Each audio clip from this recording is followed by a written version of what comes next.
When you practice your overhead swing and you're not moving and you're not jumping and rotating, it's very easy to control that core rotation and when to allow the core rotation to pull the elbow through, right? So as you can see, I start swinging when the core is about this kind of angle, just about before it finishes the rotation. You don't want to rotate completely and then swing, right?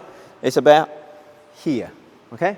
When you're skipping back and jump and rotate, what happens then is that when do you start swinging? A lot of people have one of these two problems. One is that they hold on to the racket too tight because like as they skip back, they I don't know, nervous, whatever not, they hold it too tight and what happens is that they will hit too early. And this swing is very typical of swinging before you even rotate. And of course, if you do that, you're not using any, not even your legs energy, not even your core energy, everything just comes from the hand and hit. And you don't have any power at all.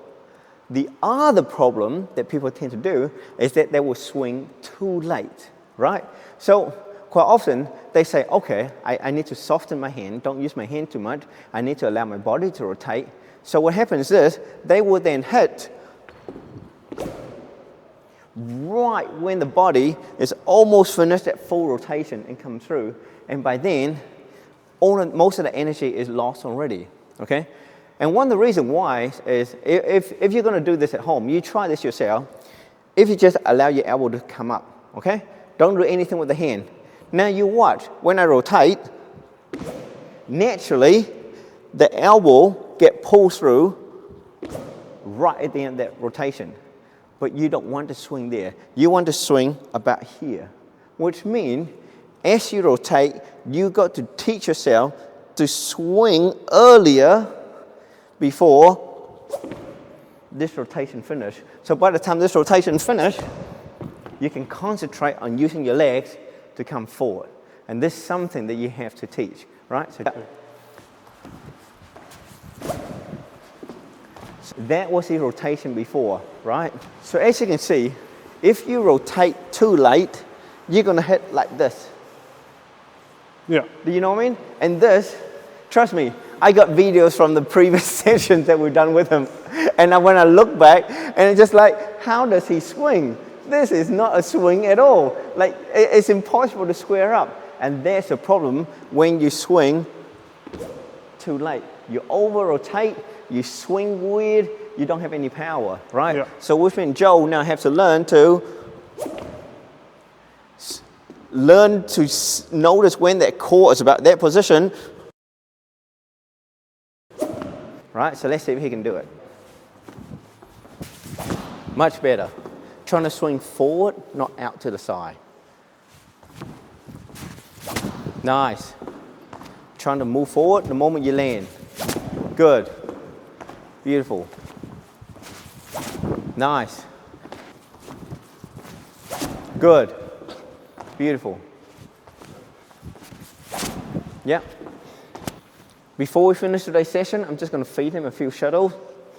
Once again, I don't want him to worry about where he's hitting, how well he's hitting. Just concentrate on when to engage that core to hit through. And hopefully, the bottom of his leg, everything is working as correctly as what we want it to be. Remember, now that I'm hitting shuttle, it adds a new element of complexity to the drill, right? So it's so important for me to make sure everything is correct, make sure Joe has that feeling and that he feels everything correct. And the moment something doesn't feel right, stop, go back to the previous level and practice again, okay? Okay. Trying to jump up. Good. See, it's hard, eh? With the shuttle, it's hard, right? Right. A bit better.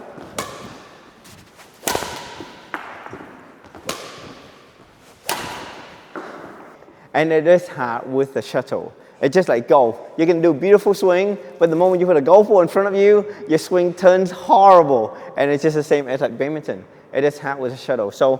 So he probably needs to do a lot of this drill at home without the shuttle, throwing without the racket, and just learn to throw the shuttle, right? Just even learning to throw a shuttle will go a long way to develop your swing and your movement. So hopefully that helps. If you like the video, comment below. Let me know how your swing is, especially your overhead. And yeah, and hopefully this video is helpful for you. There's more videos here for you to click on to help with your badminton journey. And yeah, we'll see you guys next time.